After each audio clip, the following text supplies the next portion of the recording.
In this video, I'll take a look at the RSI, and you can see that the RSI is already on the chart, but to get it, you just click on Insert Indicators, Oscillators, down to RSI on MetaTrader 4 or 5. There is a couple of levels worth paying attention to. There's the 70 and the 30. Above the 70, you are potentially overbought, and below the 30 you are potentially oversold. And with that, you really need to pay attention to the phrase potentially.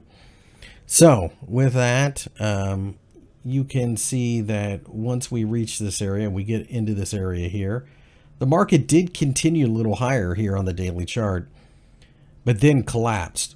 So what this tells you is, in this case, for no other reason than it being above there, you would not necessarily want to get involved to the upside. It doesn't necessarily mean that you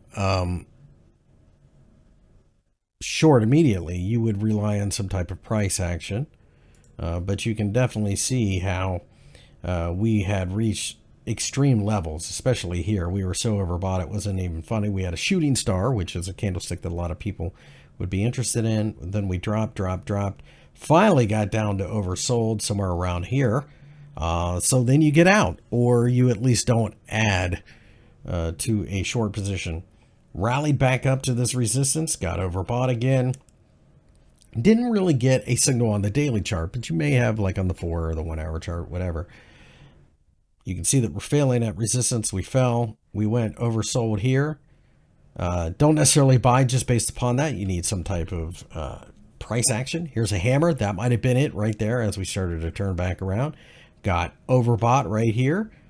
Ended up forming a couple of resistance candles, one shooting star. They did get broken, and then we turned back around. So you can see how the RSI works. It works on all time frames, although it's going to be more reliable on the higher time frames. But you can see this previous resistance here. We break down, we come up here, we show overbought, we start to sell off, we show oversold.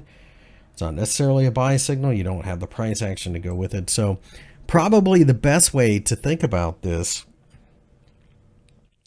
is you more likely than not need to use it as a secondary indicator, not necessarily one that you place a trade on just by itself. But when you get to that area of oversold, you know you don't want to be selling now. It at least gives you somewhat of a bias in the short term. And then you just look for the simple price action setup or a bounce off of support or something to that effect. Doesn't mean that you can't go lower and oversold or higher and overbought.